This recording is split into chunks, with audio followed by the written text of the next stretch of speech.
Welcome to Rashmi's रसोई। आज आपण घरच्या घरी अगदी क्रिस्पी असे हे फणसाचे चिप्सची रेसिपी बघणार आहोत। त्यासाठी हा व्हिडिओ तुम्ही शेवटपर्यंत बघा आणि माझ्या चॅनलला लाईक, शेअर अँड सबस्क्राइब करा।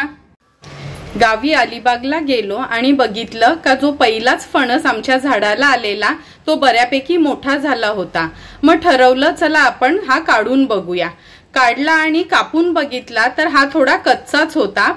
आपल्या झाडाचा हा पहिलाच फणस होता म्हणून बरं वेस्ट का करायचा। मग ठरवलं का चला तुमच्यासाठी घरच्या घरी कुरकुरीत असे हे फणसाचे चिप्स कसे बनवायचे ते दाखवूया। म्हणून ही रेसिपी आज मी तुमच्याबरोबर शेअर करणार आहे। फणसाचे चिप्स बनवण्यासाठी आपण हा फणस घेतलाय। तुम्ही बघू शकता, हा बघा, हा फणस जास्त पिकलेला किंवा कच्चा नकोय आपल्याला, म्हणजे त्याचे गरे आहेत ना असे कडक हवेत तरच त्याचे चिप्स चांगले बनतात। तळायसाठी तेल आणि अगदी थोडंसं मीठ यूज करणार आहोत। सर्वात आधी हाताला मी व्यवस्थित तेल लावून घेते, कारण का तुम्हाला सर्वांनाच माहिती आहे फणस कापताना जर तेल लावलं नाही आपण तर त्याचं पूर्ण चीक आपल्या हाताला लागतो। सुरीला पण थोडंसं तेल लावून घेऊया आणि आता हा आपण फणस कापून घेणार आहोत। मगाशी तर मी तुम्हाला सुरुवातीलाच दाखवलं का त्याचे आपण दोन भाग करून घेतलेले। आता व्यवस्थित ह्याचे गरे आहेत ना आपल्याला काढून घ्यायचे आहेत।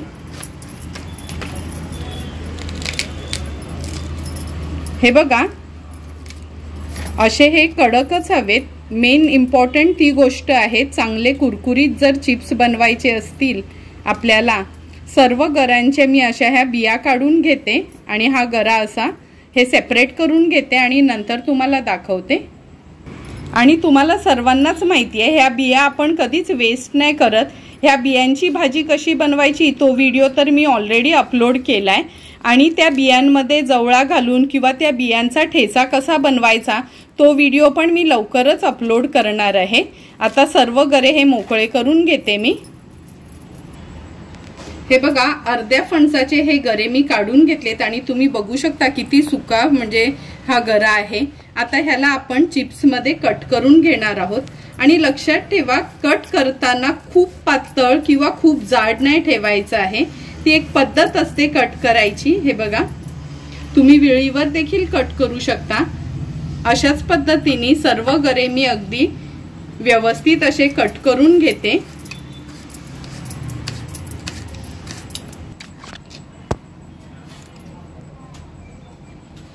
तुम्ही बघू शकता जवळपास अर्धा फणस आपण ह्या कट करत आणला, म्हणजे हे गरे। आणि आणखीन एक गोष्ट सांगते, जर तुम्ही कोकणात कधी फिरायला गेलात तर नक्की आवर्जून हे चिप्स तुम्ही विकत घ्या, कारण काय हे जे गऱ्यांचे चिप्स तयार करतात त्या सर्व आजी लोक किंवा मावशी लोक असतात। अगदी त्यांच्या पोटासाठी ती लोक ही एवढं मेहनतीचं काम करत असतात।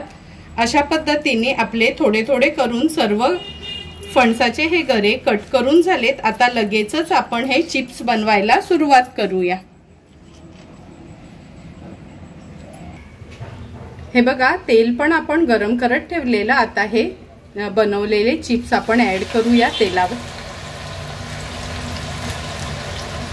तेलात चिप्स ऍड केल्याबरोबर लगेचच ते आपल्याला मिक्स करत राहायचंय, म्हणजे कंटिन्यू आपण स्टर करणार आहोत आणि गॅसची फ्लेम मीडियम टू हाय वर ठेवणार आहोत, तरच हे चिप्स व्यवस्थित कुरकुरीत तळले जातील। आता हे थोडे क्रिस्पी होईपर्यंत मी कंटिन्यू ह्याला स्टर करून फ्राय करणार आहे। हे बघा, 3 ते 4 मिनिटं झाले मीडियम टू हाय फ्लेम वर आपण कंटिन्यू हे स्टर करत हे आपण चिप्स फ्राय करत होतो। आणि तुम्ही बघू शकता थोडा ह्याचा कलर देखील आता चेंज होत आलाय। आता हे सर्व चिप्स आपण ह्या स्टेनर मध्ये काढून घेणार आहोत, म्हणजे जे पण एक्स्ट्राचं तेल आहे ते निघून जाईल। आणि तुम्ही ओळखाल कसं का आपले चिप्स हे फ्राय झालेत, कंटिन्यू स्टर करताना तुम्हाला एक क्रिस्पीपणाचा आवाज येईल, त्याच्यानेच तुम्हाला कळेल का रे हे चिप्स आपले फ्राय करून झालेत। आता हे फ्राय झालेले चिप्स ह्या स्ट्रेनर मधनं मी काढून घेतले आणि व्यवस्थित तेल आपण आता निथळून घेणार आहोत। तेल निथळून झालं की आपण ह्या चाळणीवर ठेवणार आहोत। लक्षात ठेवा पेपरवर किंवा टिश्यूवर ठेवू नका। डीप फ्राय केलेली वस्तू जर क्रिस्पी ठेवायची असेल तर कधीच पेपर किंवा टिश्यूचा यूज नाही करायचा। आता ह्या चाळणीवर आपण हे काढणार आहोत। हे बघा, आवाजावरूनच तुम्हाला कळेल का किती क्रिस्पी आणि सुंदर असे आपले हे चिप्स तयार झालेत।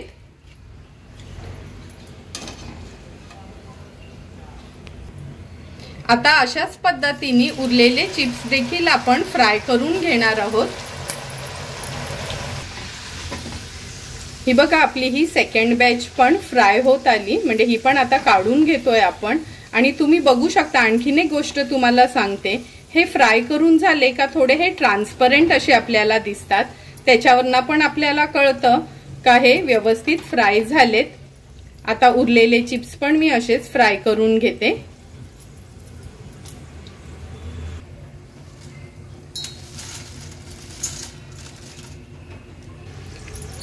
तुम्ही बघू शकता, थोडे थोडे करून सर्व आपले हे फणसाचे चिप्स फ्राय करून झालेत।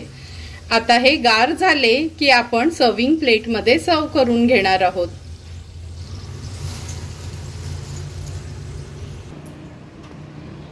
हे बघा, चाळणीत काढलेले सर्व चिप्स आपले व्यवस्थित गार झालेत। आता मी एका ताटात न्यूजपेपर ठेवून त्याच्यावर टिश्यू पेपर ठेवलाय, म्हणजे जे पण काय एक्स्ट्राचं तेल असेल ते त्याला लागेल।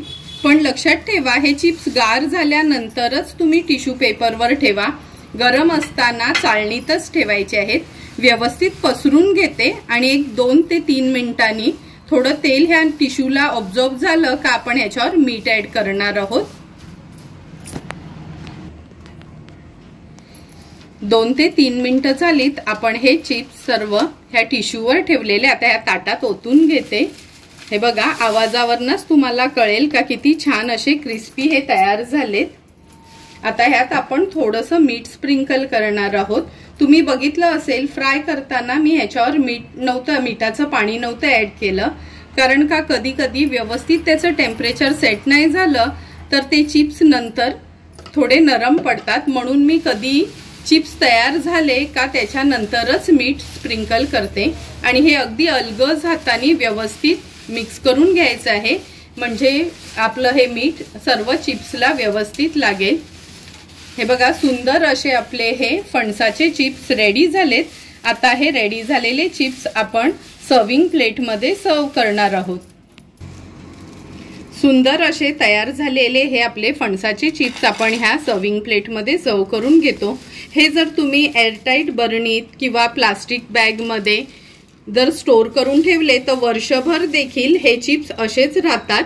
तुम्हाला पण जर मी बनवलेले हे घरच्या घरी क्रिस्पी असे हे फणसाचे चिप्सची रेसिपी आवडली असेल तर तुम्ही पण नक्की एकदा तरी ही रेसिपी घरी ट्राय करा आणि मला कमेंट करून सांगा की तुम्ही बनवलेले हे चिप्स कसे झाले ते।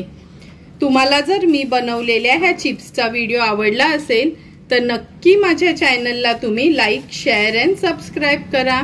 Thank you for watching my video.